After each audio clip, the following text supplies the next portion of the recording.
ඔහුට එල්ල වෙන්නේ ස්නයිපර් ප්‍රහාරයක්. SRB එකට කැමති කට්ටිය අත උස්සන්න කිව්වා. අම අත ඉස්සුවා. ඔය ඇස් ඔක්කොම මස්ගුලි බලන්න බයේ තිබුණා. කියන්නේ කොටේ ඉන්න පැත්තට අපි යන්නේ ආටි මෝටර ඔක්කොම ගහනවා. අර ගින්ඩංක බලලා එතෙන්ට තමයි බෝම්බ එවන්නේ. උන් අපිට ෂොට් 4ක් 5ක් ගැහුවා. පිටිපස්සට බෑක් ෆයර් එකක් යනවා. මම ෂොට් 4ක් ගහන්න තිබුණේ 4ක් හෝ 3ක්. එච්චරයි මට මතක.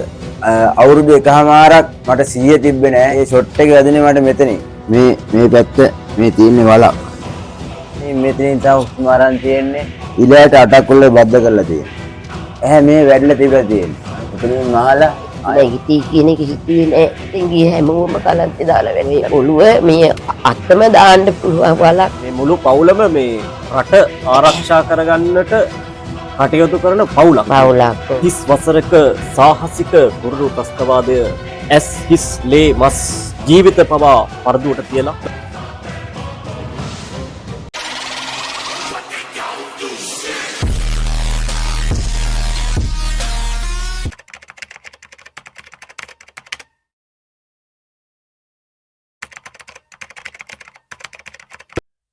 වසරක සාහසික කුරුළු ත්‍රස්තවාදය නිමා වෙලා වසර දහස්යක් ගත වෙන සතියන්තය තමයි මේ ගත වෙමින් පවතින්නේ.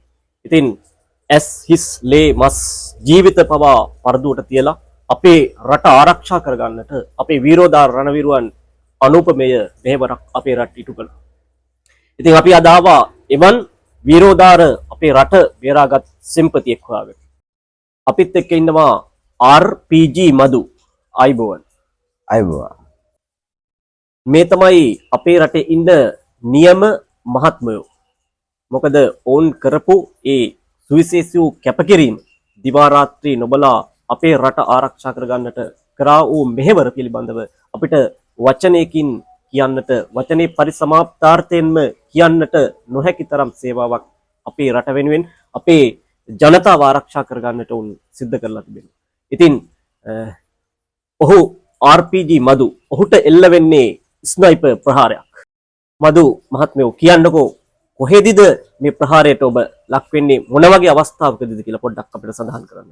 මම 2006 2 වෙනි දින උදා මුදාවට ගියා. ගෙදරට නොකිය තමා ආර්මියකට යන්න හේතු වුණේ. 2006 ක්‍රීඩා කරා ඉස්කෝලේ උසපැන්න 110 කඩලු 400 කඩලු තමයි මගේ. ඒ ටික කරගෙන යද්දී සුගත දාස ක්‍රීඩාංගනේ ක්‍රීඩාවලට ගියා. ඒ ක්‍රීඩාවලට ගිහිල්ලා එද්දි මට සෙට් වුණා ගණේ මුල්ලෙන් කකුලක් නැති සර් කෙනෙක්. ඒ සර් කිව්වා ඔයා පනාගොඩ යුදහමුදා කඳවුරට ඇවිල්ලා මාව හම්බෙන්න. ඒ සර් එහෙම කිව්වට පස්සේ මම ගියා බඩ් ටික අරගෙන ඔක්කොට යනවා. ඊට පස්සේ මම 2006 දෙවනි මාසේ 10 වෙනි දින යුදා මුදාවට බැඳුණා. මගේ කෝස් එක තිබ්බේ අනුරාධපුරේ හැලඹාව උනොච්චයාගම SLNG OSLNG කැම්ප් එකේ තමයි තිබ්බේ. ඊට පස්සේ මාස 3මාර කෝස් එකක් කරාට පස්සේ අපි කෙලින්ම වැටුණ 11GW යුනිට් එකට. 11GW යුනිට් එකේ සති 3ක තිබ්බා යුනිට් කෝස් එකක්. ඒ කෝස් එක කරාට පස්සේ CEO ආවා අපිව බෑ දකින්න. යුනිට් එකේ ඇල්ෆා චාලි බාවඩට පැටුම් 4ක් තියෙනවා. සපෝට් එක තියෙනවා. SOP එක තියෙනවා. ඉස්සර වෙලාම තෝරන්නේ SOP එකට කැමති කට්ටිය අත උස්සන්න කිව්වා. අම අත ඉස්සුවා.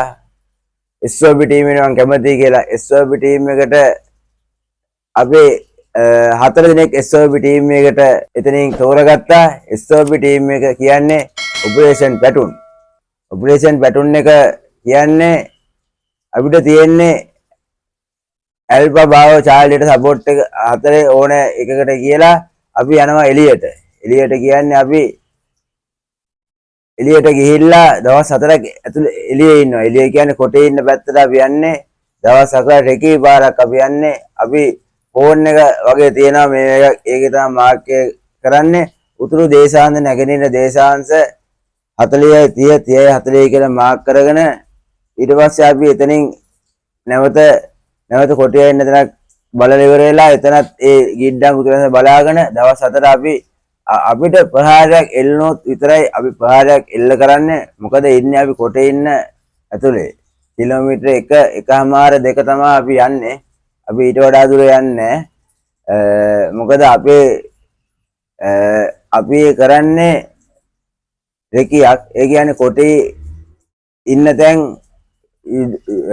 ගබඩා තියෙන තැන් ඒවා තමයි මාක් කරන ගෙවල්, කොටේ ඉන්න ගෙවල් ඒවා මාක් කරගෙන ආවට පස්සේ අපි එනවා 7 වෙනි දවසේ. ඇතුළට ඇවිල්ලාදී අපි ලයින් එකෙන් මෙතවක් කරනවා CEO මේට. එයා ඊට පස්සේ අපිට කියනවා ඔන්න අපේ කණ්ඩායම එනවා ඇතුළට කියලා. ඇතුළට ආවට පස්සේ ඉස්සෙල්ලාම CEO තමයි බහැ දකින්නේ. CEO පොනාන්සර් යුනිවර්සිටි එකේ හිටියේ. ඒ සර්ගේ අත මෙහෙම තියෙන්නේ මගේ වගේ සර්ගේ අත. ඊට පස්සේ CEO අපිට අහනවා මොනවද ගේම මේ වගේ පින්නට පස්සේ අපි ඇවිල්ලා 4 5 6ට විතර එන්න 6:00 7 පස්සේ සපෝට් එකෙන් බ්‍රිගේඩ් එකෙන් ඩිව් එකෙන් ආටි මෝටර ඔක්කොම ගහනවා. අපි ඇල්ලුවේ ඉස්සරහන් ඒ ටික ඔක්කොම කුඩු වෙන්න 6ට 7ට පටන් ගන්නකොට එළි වෙනකම් මේ ටික ඉවර කරනවා. කොටි හිටිය තැන් වලට අර ගිඩ්ඩංක බලලා එතෙන්ට තමයි බෝම්බ එවන්නේ. ඊට පස්සේ එදා ඒ වැඩි වලට පස්සේ ඇල්ෆා චාලි බාඩර් ඩෙල්ටා වලින් පැටුන් 8 man team හදලා ඒ අපි බෝම්බ ගහපු ටික සර්ච් කරලා එතන අපි පොයින්ට් ටික තව මීටර් 200ක් 300ක් ඉස්සරහට ගන්නවා. ඒක තමයි අපි ඒ කරනවා 2009 4/20 නන්දිගල කලපුව. පාරක් තියෙනවා එහා පැත්තේ. කලපුවක් කියන්නේ හැමදාම මුහුදයි කලපුවයි එකට එක්කව වෙන්නේ නැහැ. වැලි හිටිනවා. වැලි උඩ තමයි ධනක් අය වැලි උඩෙන් තමයි අපි ගියේ. ඊට පස්සේ අපි පාරක් තියෙන නැවතත් නැග්ගා. පාර නැවුණුත් ඉස්සරහ යද්දි අපිට මේ වගේ ෆ්ලැට් ප්‍රදේශයක් සෙට් වුණා. ඊට පස්සේ අපි අපිට ෂොට් 4 5ක් ගැහුවා. මං RPG එකක් ගැහුවා. RPG කියන්නේ RPG කන් වහන්නේ නැහැ. මෙහෙම තියලා ගහන්නේ RPG කරේ. පිටිපස්සට බෑක් ෆයර් එකක් යනවා. ඒ බෑක් ෆයර් එකට RPG ඕවර් කියන්නේ අපේ උන්ට හැංගෙන්න. අපේ උන් හැංගෙනවා කියන්නේ හැංගෙන්නේ නැහැ. ගහක් තිබ්බොත් ගහ දෙන නැත්නම් ඔළුව බිම ගහ ගන්නවා. හරිද? ඊට පස්සේ ඒ ගහගන්නේ මේ රවුල කොණ්ඩේ බෑක් ඒකට කියන්නේ බෑක් වයරට සෙට් නොත් එම ඔක්කොම කොණ්ඩේ මේ ඔක්කොම මූණවල ඔක්කොම රවුල ඔක්කොම නැතු වෙනවා. කළු වෙනවා මූණවල. ඊට පස්සේ RPG ඕවර් කියන්නේ ගහනවා RPG කියලා. යහුවට පස්සේ මීටර 30ක් දුර වැටුණු පිපිරෙන්නේ නැහැ. මට හානියක් වෙන හින්දා. මම ෂොට් 4ක් ගහන්න තිබුණේ 4ක් හෝ 3ක්. එච්චරයි මට මතක. ඊට පස්සේ අනුරාධපුරේ චොපර් එක ගෙනත් දැම්මම මම දන්නේ නැහැ.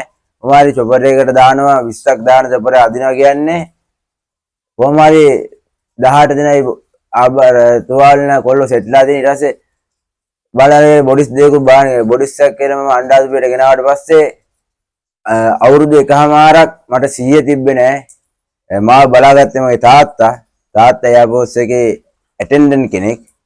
තාත්තා තමයි අණ්ඩාදුපිරේ ඒ කාල සීමාවට ඊට පස්සේ මාව කොම්පඤ්ඤ වීදියේ ආමි හෙඩ්ක්වාටර්ස් වල ඉස්සල්ලාම ගියේ 6 වාට්ටුවට 6 මාසයක් විතර ගියාට පස්සේ 6 වාට්ටුව කියන්නේ එතන කකුල් එන ලෙඩ ඔක්කොම බාන එතන වාට්ටුව ඊට පස්සේ 12 වාට්ටුව. බ්‍රිගේඩියර් මුතුමාන සර් තමයි මගේ දෙයිය වගේ මගේ ડોක්ටර්. ඒ ෂොට් එක වැදුනේ මට මෙතනින්. ස්නයිපර් පහර වැදුනේ මෙතනින්. මේ ෂොට් එක ගිහිලා තියෙන මෙතනින් මේ පැත්ත මේ තියෙන වලක්. ඇහැ පේන්නේ කන ඇහෙන්නේ. මේ පැත්ත ඔක්කොම වැඩ කරන්නේ නැහැ. ඉන්පස්සේ මෙතනින් තව හුස්ම අරන් තියෙන්නේ. මේ අත නැමෙන්නේ දිගහැරෙන්නේ නැහැ. මෙච්චරයි. මේ අත දෙකේ බලන්න මේ අත පොඩි. ඒ කියන්නේ මේ අත නැමෙන්නේ දිගහැරෙන්නේ නැහනේ. මේ අත ගල් වෙලා අවුරුදු 1මාරක් 100 තිබ්බ නැති ඒ කාලේදී මේ කකුලට මම නැගිටහන් එතන කකුල නැගිටින්නේ. මේ නියපොතු එහෙම මේව කරාට මේ වැඩි වෙන්නේ නැහැ. බ්‍රිගේඩියර් මිතුමාන සර් තමා මං 3 පාරක් නිවාඩු යවුවා. නාරායන්පිටින් බස් එකක් එනවා. බස් එකේ මේ ගෙනත් දාලා ආපහු බස් එකේ එක්ක යන්න එනවා. 3 පාරක් නිවාඩු ආවා. බ්‍රිගේඩියර් මුතුමාන ඔයා ඔළුව හදමුද පුතා කියලා. ඊට පස්සේ මං හා කිව්වා. ඊට පස්සේ අනිවාර්යයෙන් මම අස්සම් කරන්න ඕනේ. අස්සම් කරා. ඔපරේෂන් එක කරා. ඊට පස්සේ මේ ඔපරේෂන් එක කරේ මේ මෙතෙන්ට මේ අත දාන්න වලට ඉලයට 8ක් උල්ල බද්ධ කරලා තියෙනවා. ඉලයට 8 බද්ධ කරලා ඊට පස්සේ නැවත ඔපරේෂන් 3 විතර කරා. මේ තියෙන්නේ මෙහෙම මෙතනින් කැලි 5යි එහා පැත්තෙන් කැලි 5යි අපලා ඒක කරන්නේ මේ වගේ ඔළුවට බද්ධ කරනවා. ඊට පස්සේ ඒක අවුලක් නැහැ. ඊට පස්සේ මේ ඇහැ මේ වැඩිලා තිබිලා තියෙන්නේ. අනුරාධපුරයේ අවුරුදු 1මාරක් තියාන තියෙන ඇහැට. ඊට පස්සේ කෙලින්ම කොම්පඤ්ඤු විදියට එව්වේ ඇහැට ප්‍රතිකාර කරන්න ඇස්වාට්ටුවට. මේ ඇස්වාට්ටුවේ මේ ඇහැට සීනති කරලා තියෙනවා. මතක නැහැ සීනති කරපු 30 40 ඒවා මතක නැහැ. මේ මෙතනින් සීනති කරන්නේ මෙතනින් මහනවා මේ. මෙතනින් මහලා ආයෙ ගලවනවා ආයෙ මහනවා මේ. ඊට පස්සේ තීරණය කරා ඇහැ පේන්නේ නැහැ. මේක පේන්නේම නැහැ. මේ ඇහැ 100% හොඳයි.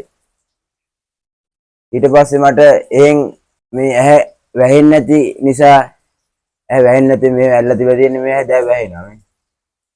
වැහෙන්න චූටි වෙලාවක් යනවා. ඊට පස්සේ ඒ වැට්ටික වල ඇහැ වැහෙන මේ රත්තරන් ප්ලේට් එක බ්‍රිගේඩියර් මුතුමාන සර් බර මේ ඇහැට බරක් තියලා තමයි මේ ඇහැ වැහෙන්නේ බරට. ඒක කරේ සුබද්දාරාමේ නාගේද නායක තහමුදුරෝ සමිතියෙන් තමයි මේකට මට මුදලක් ලබා දුන්නේ.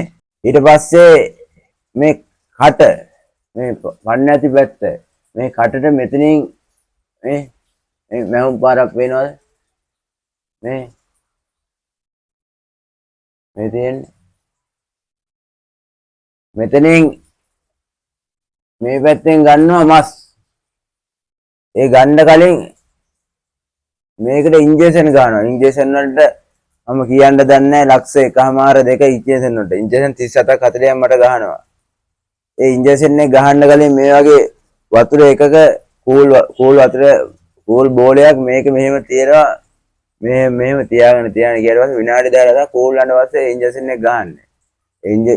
ඒ ඉන්ජෙක්ෂන් එකෙන් මේ කට හරියනවලු. ඒක ටිකක් හරි ගියා. මේ එතකොට ඔපරේෂන් ඔක්කොම ඉවරයි. මට තීරණයක් දෙනවා යුද හමුදාවෙන් වෛද්‍ය හේතුව මත විශ්‍රාම යවන්න.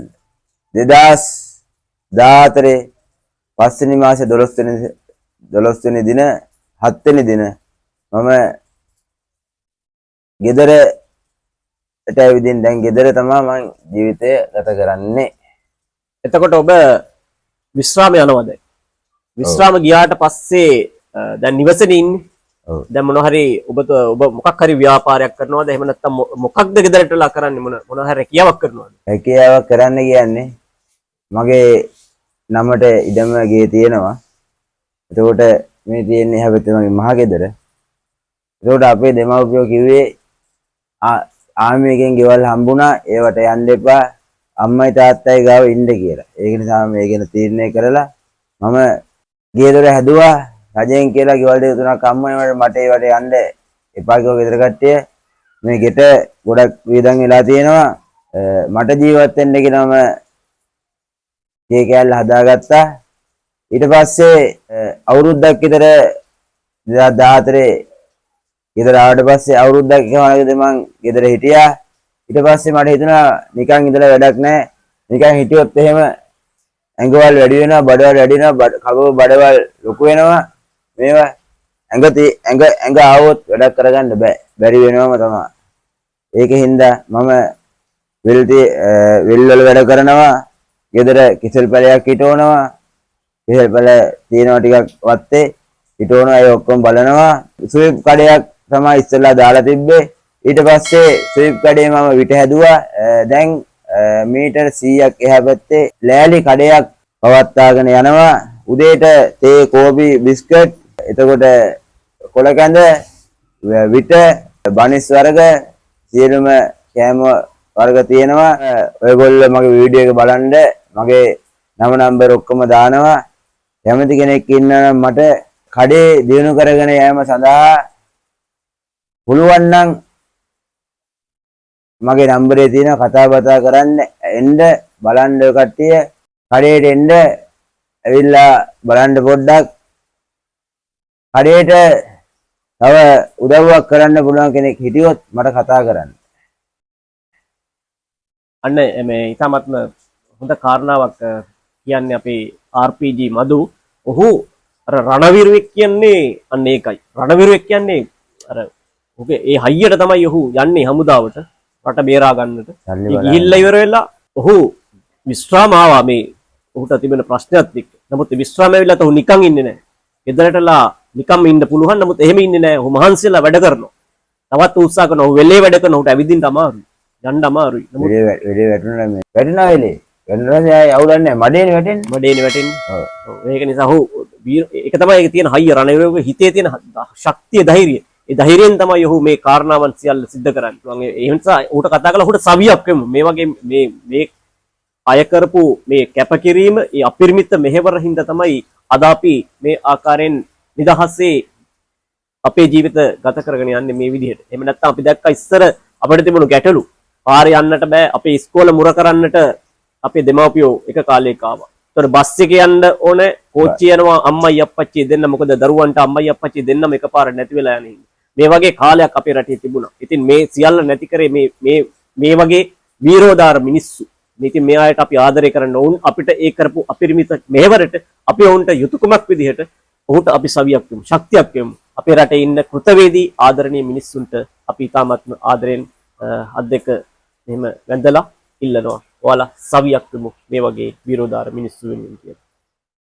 මේ අපිත් එක්ක ඉන්නේ RPG මදු වගේ විරෝධාර මේ රට ආරක්ෂා කරන්නට ආපු විරෝධාර රණවිරුවන් මේ රටට දායාද කරපු දයාබර ආදරණීය මෑණියන් අම්මේ ඔව් RPG මදු යනවා හමුදාවට අම්මා කැමති වුණාද යද්දි කැමති තියා දන්නේවත් නැහැ යනවා කියලා. අම්මට කියන්න නැතුව යන්නේ අපිට මට කාටවත්ම කිව්වේ නැහැ.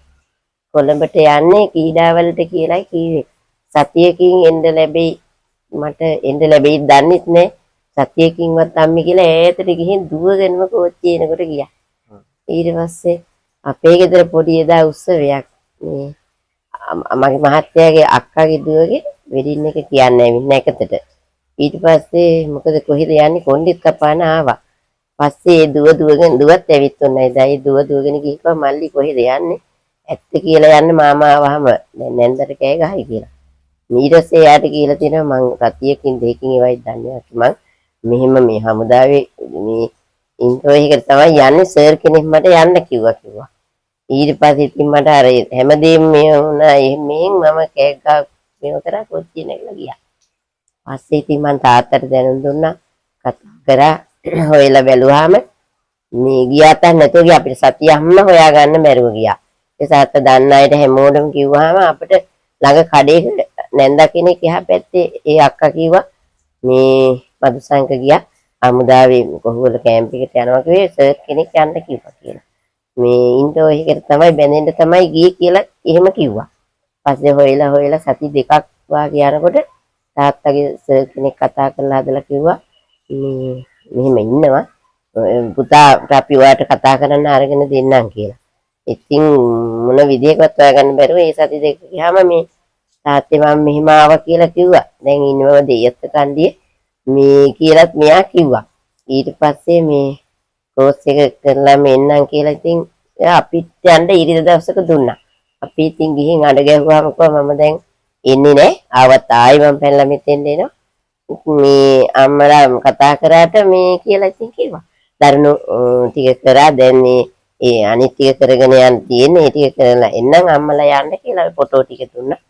ඊට පස්සේ ඉතින් මේ එහෙම ගියා ඉතින්. එතකොට අම්මේ අර මේ 2009 නන්දිකල් කඩාල් කලපුවේදී තමයි මේ ගැටලුවටපත් වෙන්නේ. මත් වෙන්නේ ඔව්. ඒ අවස්ථාව මොකක්ද අම්මා කොහොමද අම්මට දැවුනේ කවුද කතා කරලා කිව්වේ ඔය මේ තත්ත්වය පිළිබඳව? ඒ සත්‍ය පිළිබඳව මට එහෙම කියලා කිව්වේ නෑ. මට පුතා කතා කරා 10 ඉඳන් 10:00 වෙනකම්. මට කිව්වා මේ අපි ලොකු දෙයකට අද යනවා. නමුත් මට කිසි කරදරයක් නෑ මං හොඳින් ඉන්නවා. අම්මා බය වෙන්න එපා මේ අපි මේ මෙහිම යනවා කියලා කිව්වා. නමුත් මට ඒ යුද්ධෙට යනවා ඒ කිසිම දෙයක් කිව්වේ නෑ. ඊට පස්සේ මං ඉතින් මේ කතා කර හරියට 10:00 නැවැත්තුවා. ඊට පස්සේ ඉතින් එච්චරයි දන්නේ මේ මාත් එක්ක ඒ ටික කිව්වා. අම්මා හොඳින් ඉන්න තාත්තා වැඩට ගියාද කිව්වා. ඒ වචන ටික ඇහුවා. මේ කරදරයක් නෑ අම්මේ මං කාලා බීලා මේ ඉන්නවා හොඳින් ඉන්නවා කියන එක නම් කිව්වා. ඒ කරලා තමයි ඉතින් මට මේ පස්සේ තමයි දැනුම් දුන්නේ. මේ කැම්ප් එකෙන්මයි දැනුම් දුන්නේ. නමුත් මට දුන්නේ නෑ. මයි මහත්තයාගේ නම්බරේ ඉල්ලුවා. ඒකල කැම්ප් එකේ ආයේ වෙලාවෙ හිටියේ. මේ එහෙ නම්බරේ ඉල්ලුවා. පස්සේ ඉතින් මට ටිකක් තේරුණා. ඉතින් මම මේ මොකුත් කරගන්න බැරුව ගියා ඒ වෙලාවේ.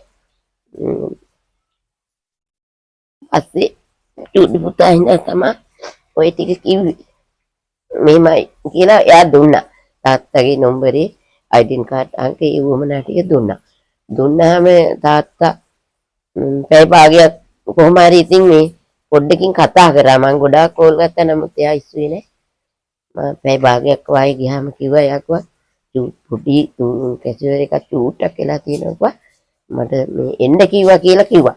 මං කිව්වා ඔයා දැන් එනවද කියලා මම බලන්නම්කෝ කියලා කිව්වා. නමුත් එයා ඔක්කොම කරගෙන ආවත් එක්ක පැය එකමාරක් යනකොට ගෙදරට ආවා.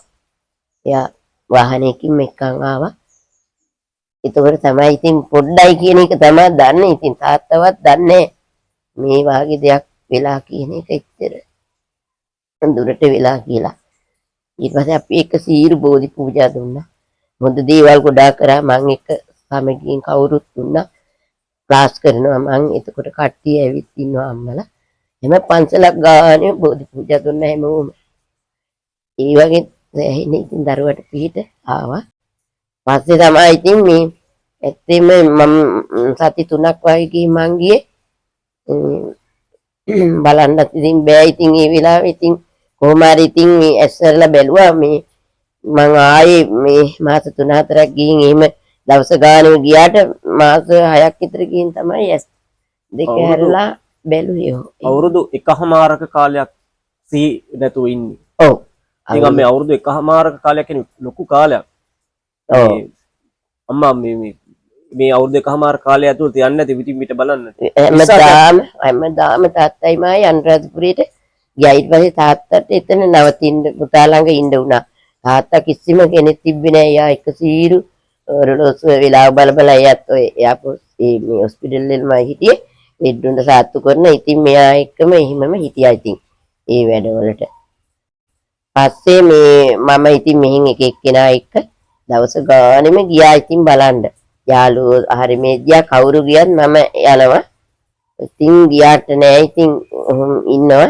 කතා බහ මොකුත් නෑ මාත් එක්ක. ඉතින් මේ ඇස්සරලා බැලුවා හැදුවා මං. ඉතින් උපරිම දේවල් කරා යාට උමනා. අපි ඔය සුදු බෝධියේ මහත්යත් ගිහින් ගොඩක් දේවල් කරලා හදලා ආවා. හැබැයි මේ වැඩ ටික කරලා මේ සතියක් දෙකක් යනකොට නැගිටින්න පුළුවන් වුණා. රෝද පුටුවෙන් නැගිටලා මේ ඉඳලා ඉන්නේ. මම මේ පූජාවල් දීලා කරලා යනකොට මෙයා ඇඳ වටේ ඇවිදිනවා. මේ ඇඳ අල්ල යනවා. යන්න බැරුවනේ තිබුණි කකුල්. ඊට පස්සේ ඉතින් මට ඒ දේ හරියට හිතට වුණා මේ දරුවා නැගිටිනවා කියන එක. ඒ කියන්නේ නැගිටි කියන එක හිතුවේ නෑ. ඔය ඔක්කොම අස්ගුලි බලන්න බය තිබුණා. මේ අපේ පැත්තෙන් ගිය හැමෝම කලන්තේ දාලා වැටුණා. මේ එහා ගෙදර දුව එහෙම අපේ අයියාගේ දුව මේ ඇහි මස් ඔක්කොම එළියට ඇවිත් තිබ්බේ. ඉතින් මේ ඔය ඔළුව මේ අතම දාන්න පුළුවන් වලක් දැන් ඔය හදලා තියෙන්නේ. මට ඉතින් හිතුණා මේ ඇත්තමයි මේ ඩොක්ටර්ලා දෙයියෝ කියලා මේ වාගේ ඔළුව හැදුව විදිය දැක්කට පස්සේ අපි ඇහෙන්න දැකලා දැන් හදලා තියෙන ක්‍රමයේ දැක්කහම ඉතින් මෙච්චර කාලයක් වෙනකන් ගින්නික් ගියා දැන් මේ ඔය ටික දවසක වෙලේ ඉඳන් තමයි යන්නේ නැත්තේ. මේ යනවා උගමනා වෙලාවට දින දුන්නාම නැතුව නැත්තම් මේ මාසිකට දෙසරයක් යනවා. එහෙමයි හිටියේ. ඉතින් යානම් ඒවා ගණන් ගන්නෙ නැහැ. තවත් වීරවත්කම ඒ විදිහටම මේ බයක් ගන්න අපිට නම් දැක්කාම ඉතින් ආයෙ මං ඒ කරලා අවුරුදු 3කින් ආයෙ ගත්තා. මේ ප්ලේස්මන්ට් ඒ ගිහින් බලනකොට ඇඳී ඉඳගෙන මේ ඉන්නවා මේ ලේ ෆයිට් එක මෙහෙම යනවා. මට ඒක දැක්කාම ආයෙමත් කලන්තය හැදෙනවා. මොකද මේ මෙහෙන් කපලා අරගෙන ඔළුවට දාලා ඒක බට දිගුම මේ ටැංකියකට ලේ යනවා. මං එතන කෑ ගැහුවා මේ මොකද කියලා. ඉතින් ඒ වාගේ සෑහෙන දෙයක් දැක්කලා ඇත්තෙම මං ඉතින් ඒ කරලත් ඒ දෙවෙනි පුතත් මේ එයාපෝස් එකට හරි බැලනවා සෑහෙන්න එපා කිව්වා. ඉතින් බයට ඒ වෙලාවේ නම් ඉතින් ඇත්තෙම හිත බොහොම මේවැකින් තමයි අනේ කවුරුත් ළඟා හැම මිනිස්සයම පිහිට වුණා යන්න එන්න වුණත් හැමදේම. එතකොට අම්මේ මේ අම්මගේ මේ ස්වාමි පුරුෂයාත් එයාපෝස් එකේ ඔව් එයාපෝස් පුතාලා මේ පුතාලා දෙන්න වෙනමත් ඔව් එයාපෝස් එකේ දැන් මේ දුව බෙන්ද පුතයි අම්මගේ පුතයි මේ මෙයා ඉතින් මේ මුළු පවුලම මේ රට ආරක්ෂා කරගන්නට කටයුතු කරන පවුලක්. මුළු රටේම ආරක්ෂා කරමු අපි ආරක්ෂා කරන පවුලක් තමයි මේ මුළු පවුලම. මේ අම්මා විරෝධාර අම්මෙක්. මොකද අම්මට එච්චර දරාගෙන ඉන්නට පුළුවන් කියන එකත් මේක ලොකුම කාරණාවක්. මොකද තමන්ගේ පුතා මේ වගේ තත්යකටපත් වුනහම ඒක දරාගෙන ඉන්න අම්මට ලොකු අමාරුයි. මොකද තමන්ගේ ආදරණීය පුතානේ. නමුත් ඒ සියල්ල දරාගෙන අම්මා බලන් හිටිය තමන්ගේ පුතා කොයි වෙලේ හරි කොයි මොහොතක හරි නැගිටී කියලා. ඉතින් ඒ දේ සිද්ධ වෙනවා අම්මගේ වාසනාවට. ඒ වගේම මේ මුළු මහත් රටේ අපේ හැමෝගෙම වාසනාවට මේ වීරෝදාර රණවිරුවා නැගී සිටිනවා. නැගී ඉඳලා අද දෙපයින් යන්නට අපහසුතාවයේ තිබුණාට දෙපයින් නැගිටලා ගිහිල්ලා කිව්වා මේ කුඹුර වැඩක් කරනවා කියලා. ඔව් වැටුණත් කමන්නේ වැටෙන්නේ මඩටනේ. ගැටලුවක් නෑ මම කුඹුර වැඩ එහෙම කරනවා. ඒ කියන්නේ ඒ හිතේ තියෙන හයිය. ඒ තියෙන හයියට තමයි ඔහු වාහනයක්වත් ගෙනත් තියන්න බෑ. මේ අරගෙන යනවා. ඒ වගේම තේවිල් එකක් තිබුණා. ඒකිනුත් ඇක්සිඩන්ට් වෙලා ඔය කකුලට බැඳේ යන්නට අමාරුණත් වීල් එකක් දැක්කොත් ඒක අපි ඔයාට පුතේ බෑ කිව්වොත් එතන එන ප්‍රශ්නයක්. එයා කැමති නෑ බෑ කියනවට හරිනේ. ඉතින් මේ වාහනේ දැන් මේ කාර් එකක් තිබුණා ඒව හිතා වික බෑ අරගෙන යනවා. දැන් ගෙනත් කවුරු හරි තිබ්බ කරා ගේට්ටු හරි අරගෙන ඒ වාගේ කෙනෙක් ඉතින් දැනටත් ඉතින් හරි වීරකම ඇඟේම පුංචි කාලේ ඉඳලම තිබිච්ච වීරකම. ඉතින් අපි අද කතා කරේ රටට වැදගත් වූ පණිවිඩයක්. මොකද අද වර්තමානයේ වෙනුවට මේ සමාජයේ රණවිරුවන් කරපු මෙහෙවර පිළිබඳව ගොඩක් අයට අමතක වෙලා යන කාලයක් බවට පත් වෙනවා. ඉස්සර ආමිකාරයා කියපු එක පස්සේ රණවිරුවා කියලා නමට ආවේ අපේ රට බේර ගැනීමත් එක්ක. ඉතින් මේක දැන් කෙමෙන් දැන් කාලයත් එක්ක අවුරුදු 16ක් ගිහිල්ලා මිනිසුන්ගේ ඔළුව වලින් මේක ටිකක් අඩු වෙලා යන ගතියක් තිබෙනවා. නිසා අපි උත්සාහ කරන හැම වෙලාවෙම මේ රණවිරුවන් කියන මොවුන් මේ රට ආරක්ෂා කරගන්නට කළ කැපකිරීම පිළිබඳව නිරතුරුවම අපි සමාජයට මතක් කරලා දිය යුතුයි. ඔවුන් කරපු මෙහෙවර පිළිබඳව මතක් කළ යුතුයි. මොකද 2009න් 2010න් පස්සේ ඉපදිච්ච කට්ටිය ගොඩක් අය දන්නේ නැහැ මේ රණවිරුවෝ අපේ රටට කරපු මෙහෙවර. අපේ රටට මීට කලින් ඒ යුද්ධ සමයේ වෙච්ච දේවල් පිළිබඳව ගොඩක් දෙනෙක් දන්නේ නැහැ. නමුත් මේ පිළිබඳව අපි සමාජය දැනුවත් කළ යුතුයි. සමාජය මෙවන් වූ විවසනකාරී තත්ත්වයක් අපේ රටේ තිබුණා. අපේ රටේ තරුණියන්ට මේ වගේ දුක් වලට මුහුණ දෙන්නට සිදු වුණා කියන යුගයක් අපේ රටේ තිබුණා කියන එක මේ හදවත් වලින් අමතකව යන්නට හොඳ නැහැ කියන මතක් කිරීම තමයි අද සමාජයට ලබා දෙන්නේ. රණවිරුවා හැමදාමත්ම රණවිරුවා කියන දේ අපි මතක් කළ යුතුයි. ඔවුන් ආබාධිත තත්ත්වයට පත් වෙලා හිටියත් ඔවුන්ව හැම මොහොතකම බලා ගන්නට බස් එක්ක යනවා නම් රණවිරුවෙක් එනවා නම් ඔහු ආබාධිත නම් ඔහුට අසුනෙන් නැගිටලා ඉඩකඩ ලබා දෙන්නට අපේ රටේ වර්තමාන පරපුර කටයුතු කළ යුතුයි කියන ආදරණීය මතක් කිරීම ආදරණීය පණිවිඩය තමයි NM Vlog YouTube channel එක හරහා අද රටටම මතක් කරන්නට මේ කටයුතු කළේ. එනම් ස්තුතියි හැමෝටම.